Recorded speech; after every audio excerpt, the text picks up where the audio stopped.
As everybody knows, I'm Ross Cessna, and today we have Kari Crawford from the Revival of My Brain Yeah. Photography. I met her in September or October of this year at an art event, and she was really the first person that I networked with or talked to after I started recovery, and I was really inspired by her stuff. And she has such a unique style of art. And she also took the time out to volunteer and set up a booth at the one art show for a local thing. And I just really thought that she fit well into this, since part of the thing that's been crucial for my recovery was art.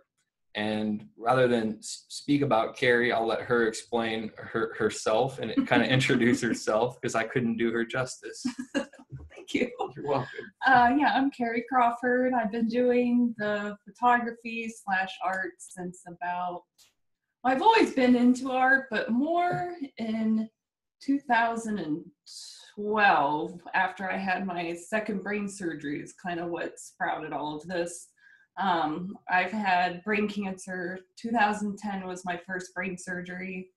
And after that, it was quite a recovery time because it was in my temporal lobe. So my speech and everything was out and different and weird. And so a way for me, one day my husband and I were near a Hobby Lobby or Michael's or whatnot. And suddenly I'm like, I just want to paint. So we went and bought a bunch of paint and canvases and paper and stuff. And that was a way for me to express like what I was feeling at the time. Never, ever in a million years wanted anybody else to see it because I was embarrassed. And then I had another surgery in 2012, which was followed up with radiation. So in Cleveland, so that was every day for 6.5 weeks. So that's when I decided to just buy a new camera and start doing photos just for fun, to go explore around Cleveland and everything, to try and make a good point out of it. And after that, I kept getting compliments from people. And so, it's been fun. I've been trying to get more into it and meeting new people that do art. And now I'm finally been brave enough to paint and get that out there too, which honestly, it seems like more people have been buying paintings lately than just a simple, photo framed or unframed. So it's got me more encouraged to put things out into public of, art that I make. It's just follows kind of how I'm feeling that day. Some are good as far as positive and some aren't so much, but that's how it works. And that's why, doing art and painting like that has really helped me break through some major factors that have been going on in my life. Yeah, I mean, it's so healing, and that sounds like such a story, but the thing that I like is your determination to continue with it, working through that situation, because I can't imagine how frightening and difficult and just isolating that must have been in some ways. And here you are, and you're doing like so many different things. You're giving back to people too by making time for them.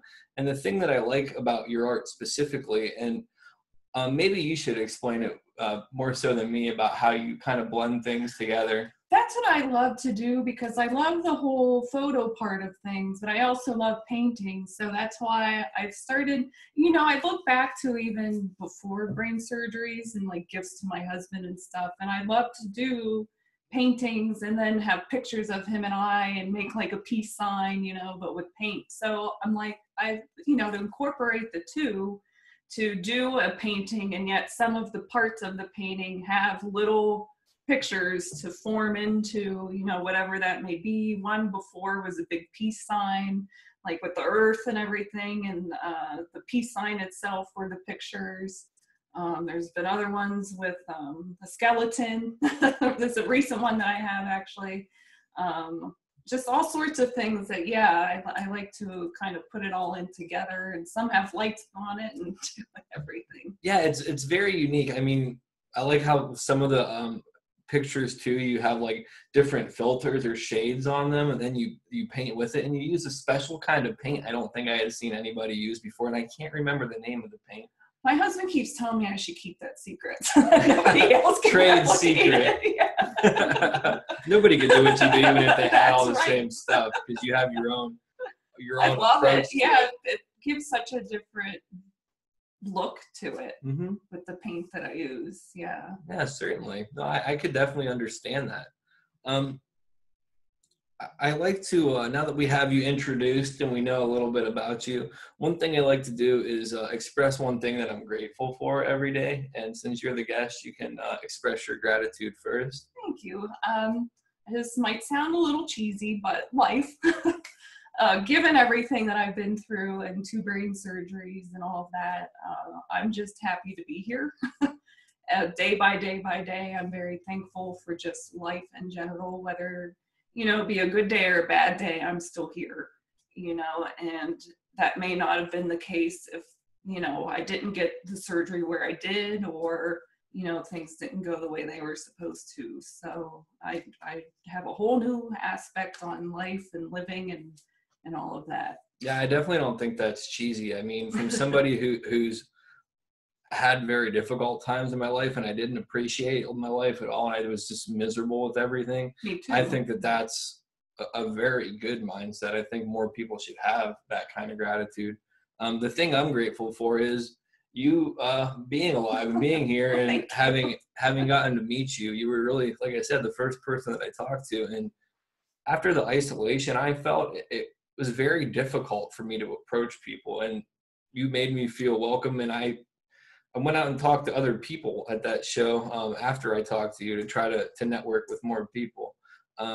So I don't know. It was very encouraging to have met you, and I'm grateful you do what you do. You made a lot of people feel really welcome at the art event too. Oh, good. Thank you. Yeah, you're that very makes welcome. Me feel good. Yes, you never know, what people take from me and what I do and everything else. No, you definitely have a very good energy about you, and I think it makes people feel comfortable, and you're very welcoming. So it's very nice. The next thing I like to normally do after expressing gratitude is talk about some quotes. Do you have a couple quotes that you'd like to share? I have to read.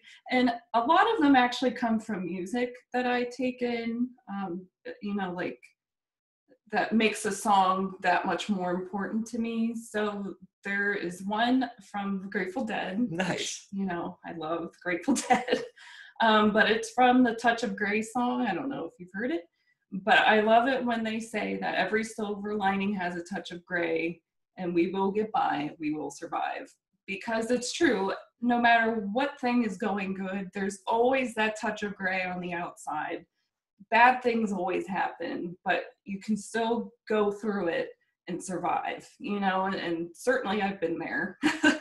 Absolutely. With the surgeries and everything else. And I just always have to remind myself, you can always get through it. There's another one by Bob Marley, the Redemption song, that none but ourselves can free our minds, because I also firmly believe in that. Nobody else can do it for us. Freeing your mind, you have to really dig deep inside and to really get everything out of yourself. Nobody else is going to be able to do that for you. And another one is not from a song, but a Buddhist quote. And it's, do not pursue the past. Do not lose yourself in the future. The past no longer is. The future has not yet come. Looking deeply at life as it is in the very here and now. The practitioner dwells in stability and freedom. We must be diligent today to wait until tomorrow is too late. And that I have to constantly remind myself of, because there's, of course, always this persistent fear of what could come, especially when I was diagnosed the second time, and I certainly wasn't expecting that. There's always this concern of it happening again. But if I just keep reminding myself to just live in today, because this is the only day we're ever going to know of what's happening, because you can't go back to what was before. It frees my fears of what could come, if I just keep in the moment. And that usually leads to painting. Yeah. Then I can get all those feelings out as well with all of that. No, I definitely agree. If I get anxious now, that's one of the things I like to do. Either work on music or write or paint or something like Mm-hmm. that, because it is very good at relieving stress. I like all the quotes that you picked. I'm not a big Dead fan, but the only song of the Dead I have on my phone is "Touch of Grey," Okay, and it's a good one. it is a really good one. They have a lot of good music. I just never got into it personally. Bob Marley, one of my favorites, Redemption songs, one of my favorite songs as well. I got some good quotes. And then I've never heard that specific Buddhist quote, but I've heard different shapes of it. And I like Buddhism a lot. That's one of the different philosophies that I've really applied to my life in lots of ways, or try to apply, I should say. I don't do it perfectly. I don't do anything perfectly. Who does? Yeah, right. Some people like to think they do, and they're miserable. Yeah. Now that we've got that out of the way, I just have a couple quick questions, and dig as deep as you want. Did you feel like you were different than others as a child? Oh, yeah. I still feel like I'm a different person now. Back when I was young, I didn't have too many friends. I was very shy, very quiet, just very unsure of everything. A lot of people, I just always wanted to make friends. I always wanted to try and be friends and, just with people, but I just always felt on the backside of things. And I didn't really know who I was, though, either, because I was trying so hard to fit in. Mm-hmm. I was the big animal lover that was beyond obsessed. That's all I wanted to talk about. When I got a horse, that was all I cared about and everything. So I was always more of the animal person, like that to me, that they were never bad, like people, you can make friends and then they do something kind of behind your back and everything. So I was a loner for a long time, pretty much. I mean, friends on and off, but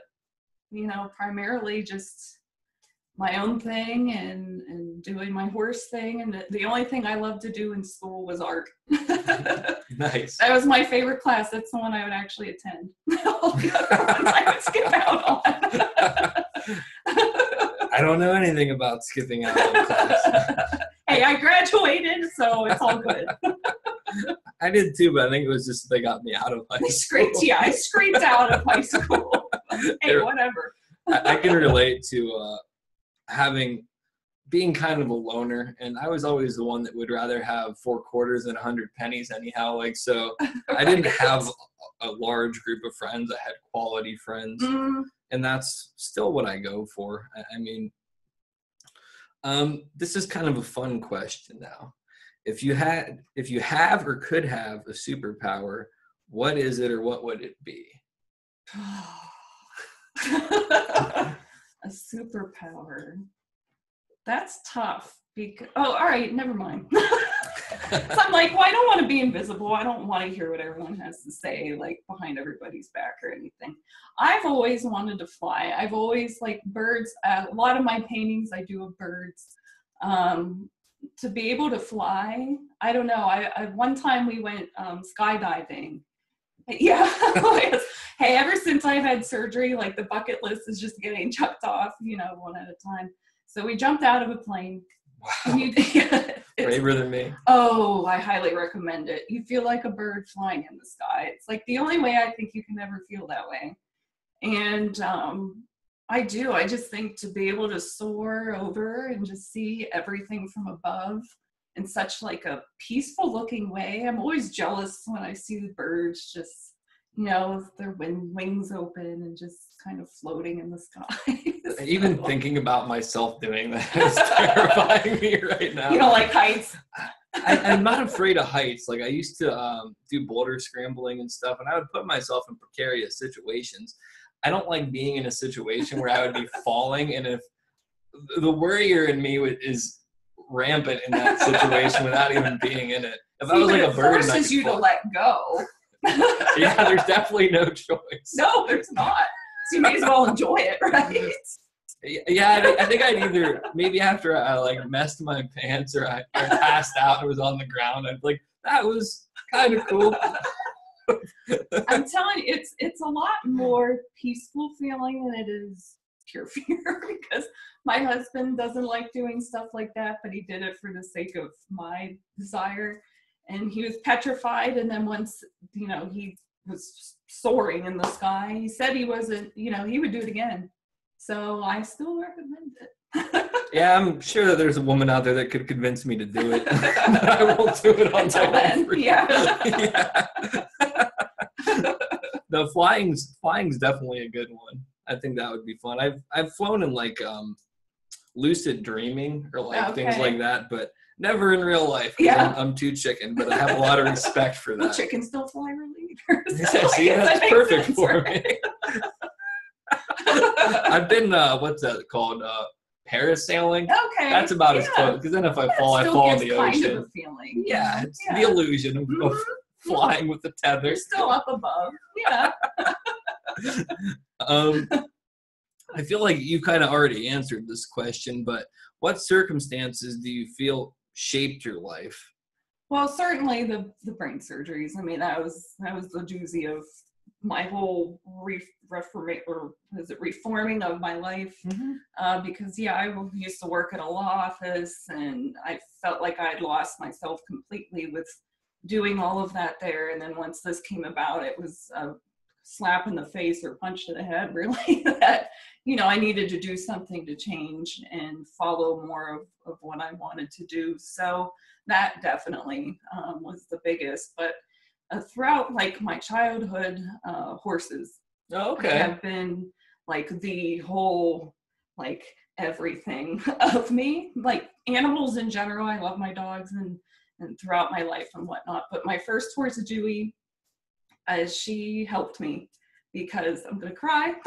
She's no longer with us, but she helped me stay alive, really, because I was so depressed in school and everything. And, to go see her and just to hug her, sit on her, not even move. It's just an exhilarating feeling of pure love between. And so my horse now, and I've had Lightning and her too. Unfortunately, she's also since passed, but my horse now, Commander, and I are like one of each other. That is my therapy, is to go see my horse. So, and I have to say my husband too, because to find somebody with pure love and everything to help me get through all of this stuff as well has been a big factor in my life. No, I could definitely see that. Animals have been so fundamental for me. My dog before my current one, Stubby, he was like my road dog. When I was in high school and I got arrested and put in drug court and all those things, all my friends abandoned me. Stubby was always there. And it's like after I left the area, traveled around a bit, and I moved back 4 years ago after I got out of the psych ward. Stubby was still glad to see me. I didn't have any real friends at that time. And then I had some other mental health issues, and Stubby, he was always glad to see me, and he was always happy, and he always knew when I was upset or when something was wrong, and he brought such peace to me.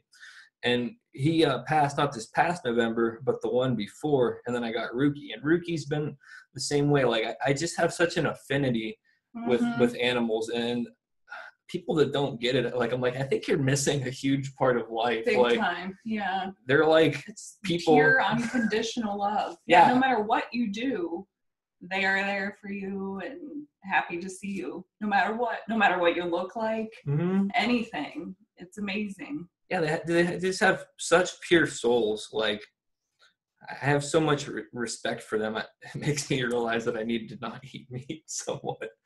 I don't eat meat at all. Although I did my thesis, as I got my master's degree, it was a goal in life. And so I did my thesis on animal welfare with livestock and companion animals, but that's when I really learned how all of that operates. And now I don't, like, my husband has to tell me when there's a fly in the house because I won't let him kill anything. I have to go scoop it up and let it outside.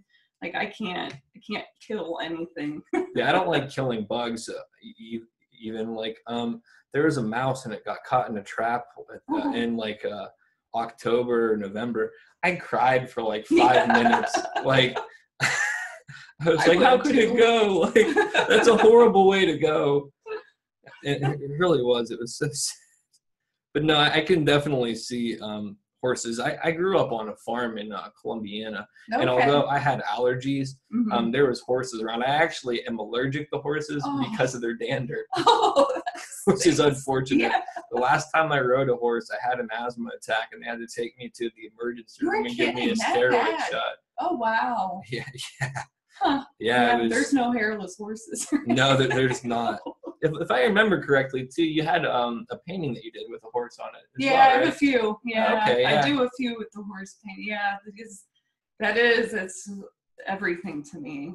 Is Commander, he right now anyway, he's my horse, but he's been with me through all these surgeries too, so that makes a big deal with it all as well. Like even University Hospital where I got my surgeries, they've done a couple commercials, and instead of including my husband, they're like, well, we know how much you love that horse, so let's get the horse. Yeah.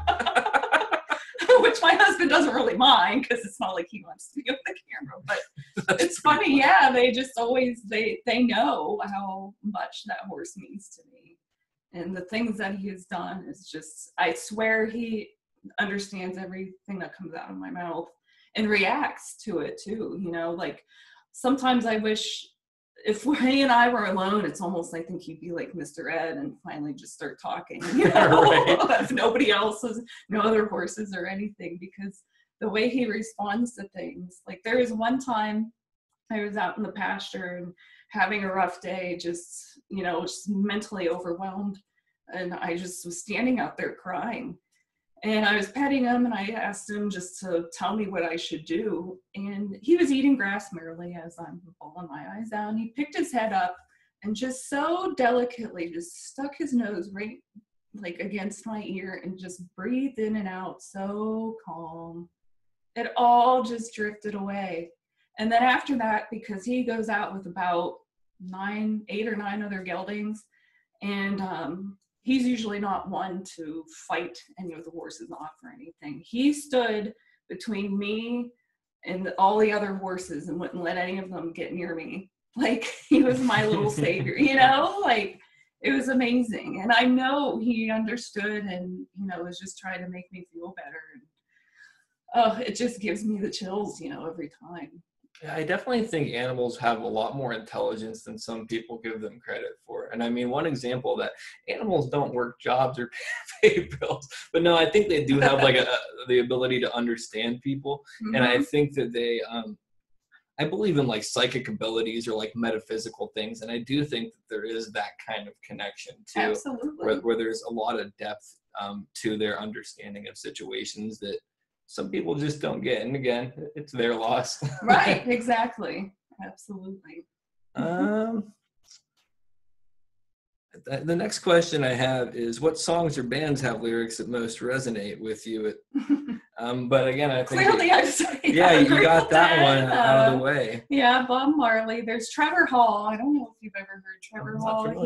He's newer. I don't listen to like new music, like on the radio type music. Usually, there's a couple I like, but Trevor, we saw him because we went to go see Bob Marley's son. But Trevor opened up for him, and more people were excited about him than they were for, I can't even think of the name. He has so many of them that do music. Yeah. But after listening to his music, it is so uplifting and so beautiful and everything else. So I go see him all the time. Like, I highly recommend you looking him up, because a lot of his songs are they just put me in this wonderful mood with all of his lyrics and everything. But yeah, definitely Grateful Dead and Bob Marley, and I love Johnny Cash. Yeah, Pink Floyd.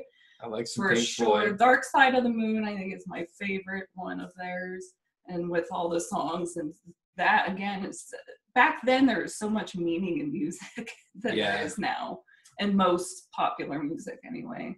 I'm not a big fan of the radio myself. I listen to some things that I found out after the fact that they were popular or whatever. I'm like, oh, I can see why people like this, I guess. And it's like a guilty pleasure to me. But I listen to many obscure things. When I used to work in California, the restaurant that I worked at was positioned 6 hours north of San Francisco and 6 hours south of Portland. So there was a lot of underground groups that went up there. Plus, it was like the weed capital of the U.S. Oh, okay. So they were all stopping to re-up. So I got to see a lot of good shows there. That's but like, cool.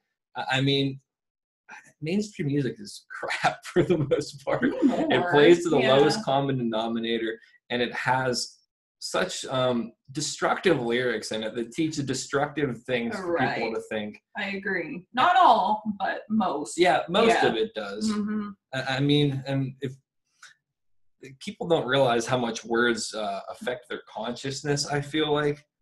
But I digress. Oh, it's a big deal. Yeah. It really is. The words in the music, definitely. Now, granted, I like some rap music from Dr. Dre and stuff, but I still have things like that. I mean, I'm although I'm on a spiritual path, I'm not pristine because I don't think that's authentic. And if I did that, I'd probably end up back in the psych ward trying to do everything according to being perfect. Like, what philosophy, spirituality, or religions do you find most in line with your understanding?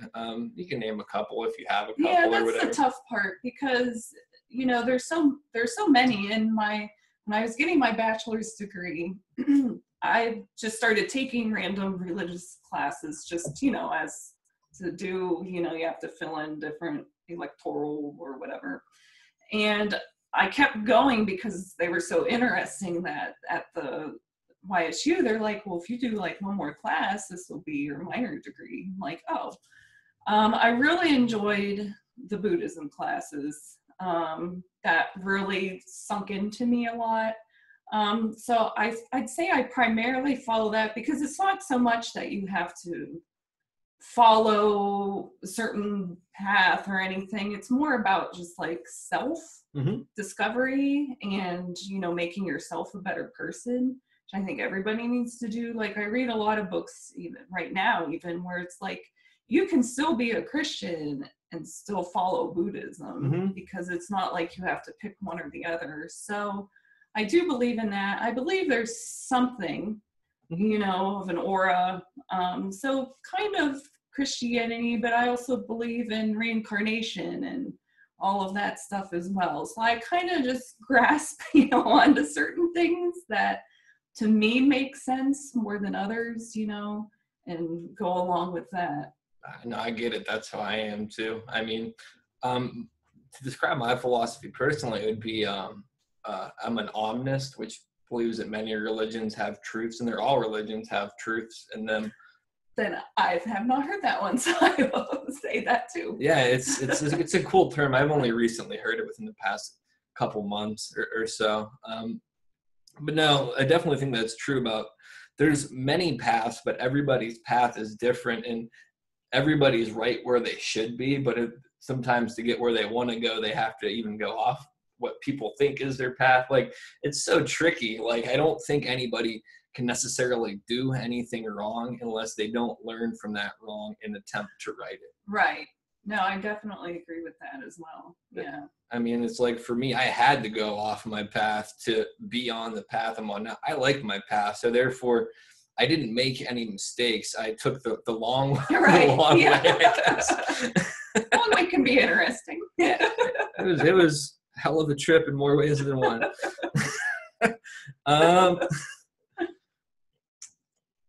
Okay, what would you perceive as your life's purpose? Whew, that's what I'm trying to figure out on a daily basis. That I think is the most difficult thing to really pinpoint to because it changes frequently, because I love doing this art and everything else, but, another part of me wants to help with the whole animal aspect more and more and do more research on all of that to try and help with those things. But, it's like, I want to go down this road and then down this road and down this road. And I'm not sure when they're all going to kind of form together for a purpose. So it does shift kind of on a daily basis. So as far as I guess just more of self-discovery and allowing myself to be myself, on a regular basis, instead of feeling like I need to be somebody else to make someone else happy. Other people, even people you don't know, and you try and change your look or your way of acting or anything. Like, I have to cease and desist from doing that. No, I get that. To be able to really figure it all out, up inside of me. No, So. I get that. I mean, throughout my life, I had to wear different masks in different situations. I had to be this person here, that person there, and this person here, because these people wouldn't like that.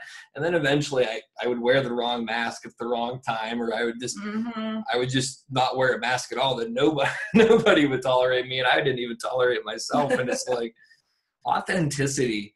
It's how we start out naturally. Then life over time seems to make us think we need to shape these things. And then as we're older, it can become difficult to learn to be yourself as you are. And lose yourself. And I did for a long time when I worked for the attorneys and had to dress a certain, and I had to be a certain way. And when I left there, I went and worked for an animal place and did dreadlocks.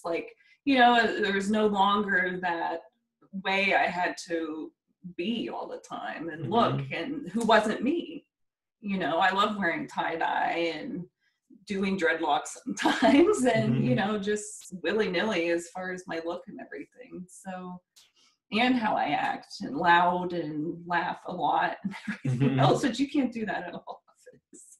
Yeah, I can see how. I mean, yeah, you could, but those stiffs there would probably be like, what's wrong with them? And it's like, I'm happy, I'm living my life, so I can relate to that. I actually wanted to get dreadlocks. I cut my hair off this summer because I had to have a cyst removed from my scalp. Okay. And I had grown it down to here, and it's I was going to get dreadlocks, but then I had this big bald spot in the back of my head. I'm like, oh, I can't do that. And it's in many ways, I feel that to actually find who you are, you have to lose yourself. And then once you find who you are, you have to create who you want to be from that. And at least that's how it is in my experience. No, I definitely agree. And it's the warrior's path, I think. I think Carlos Castaneda mentions the warrior's path, but it's not necessarily an easy thing to do. Oh, heavens no.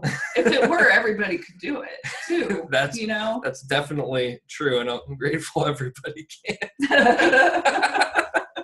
I mean, I wish everybody could, but certain people, I wouldn't want to see what they would make themselves into. But then again, if you remove all the fear and stuff like that, it might be, that's the thing. That was my biggest thing, at least, was fear and self-loathing, self-doubt too. Absolutely. I mean, people are taught to doubt themselves throughout everything. Right. Even public education system, you have to get everything answered for you. Is this correct? I'm not allowed to think for myself. Right. No, I definitely agree.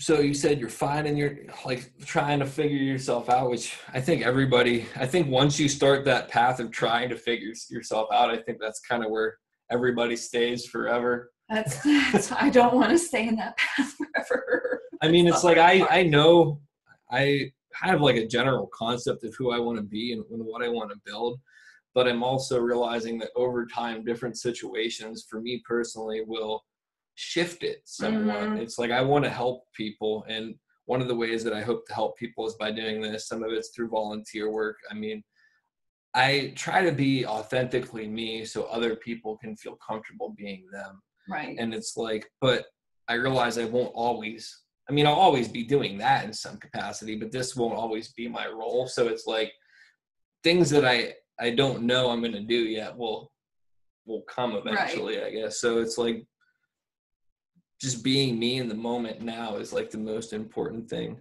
I have absolute faith in your journey too. Well, thank you. No worries. You're very welcome. If you had to describe your personal philosophy or condense your life experience into a few words, what would it be? Ooh. It's just a few, huh? My life philosophy would be to actually live life. Yeah.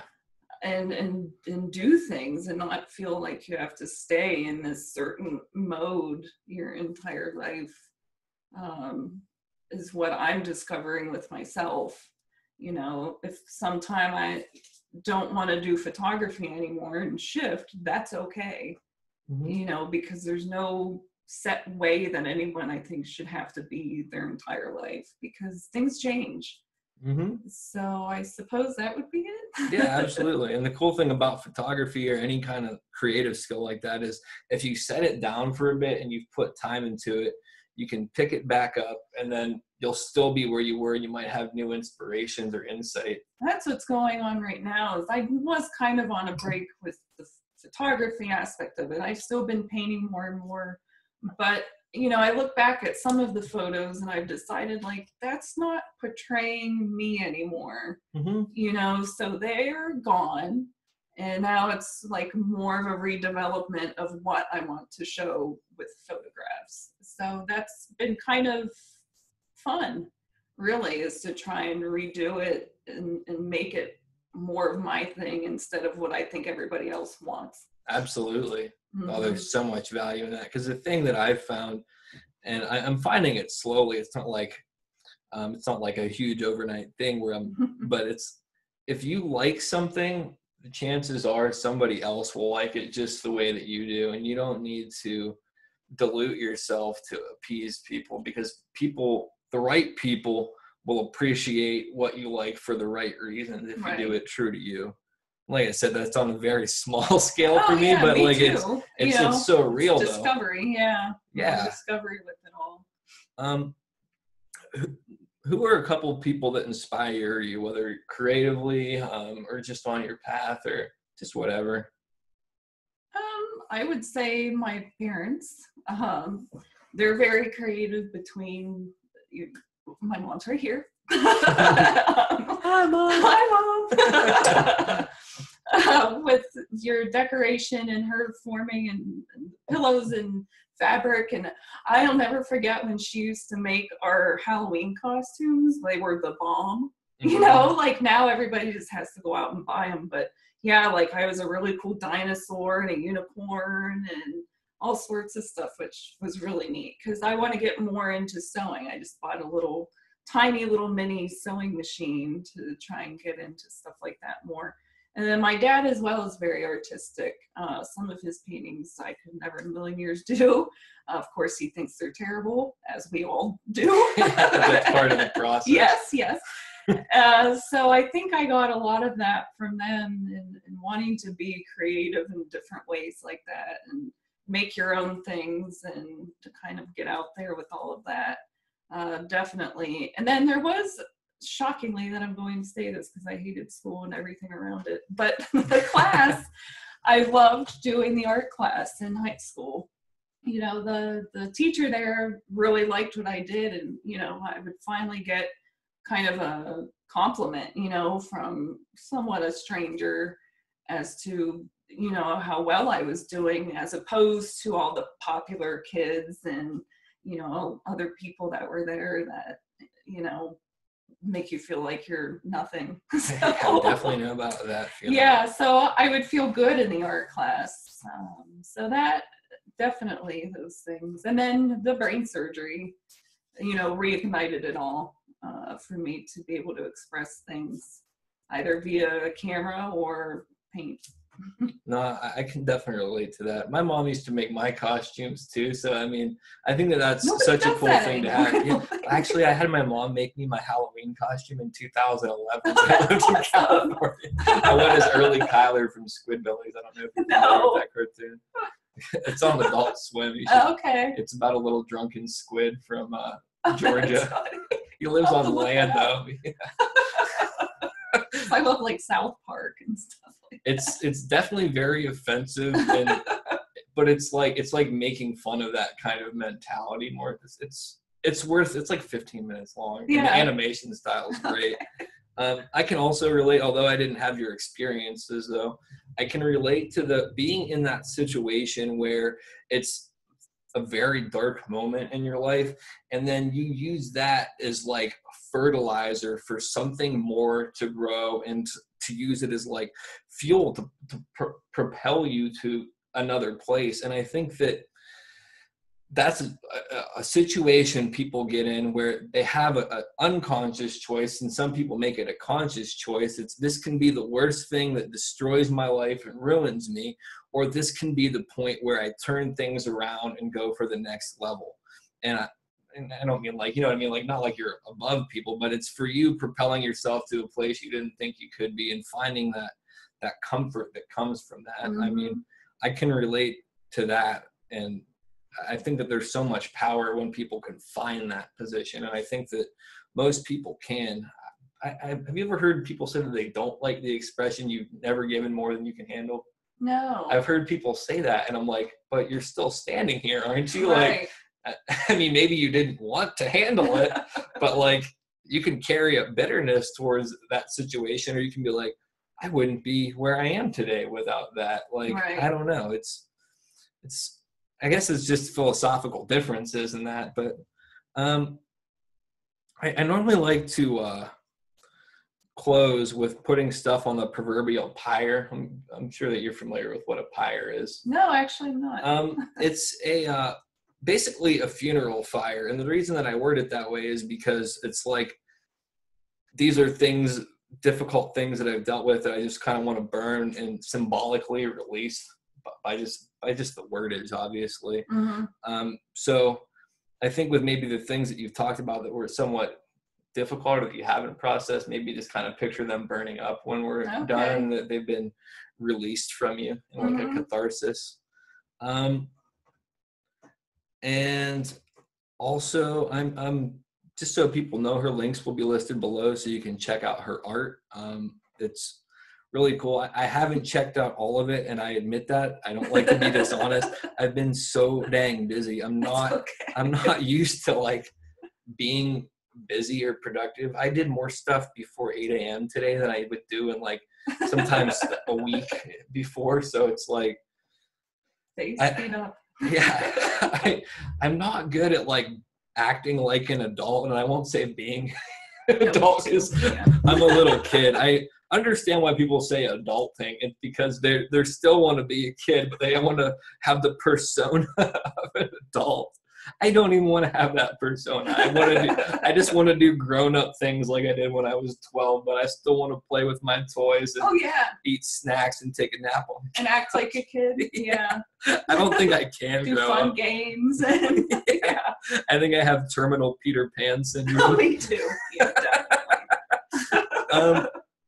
And I want to thank you for coming on and giving me the time and opportunity to talk to you about those things, and just getting to learn your story. I really appreciate that.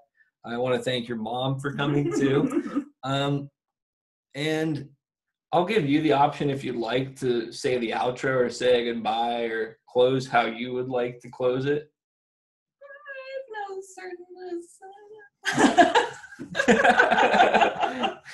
I guess just it's all good. I'll leave that to you. You're the pro. I'm definitely not a pro. Thank you for the compliment, but I'm too humble to take that. Thanks everybody, love and light, and thanks Kari and her mom. Namaste. Thank you.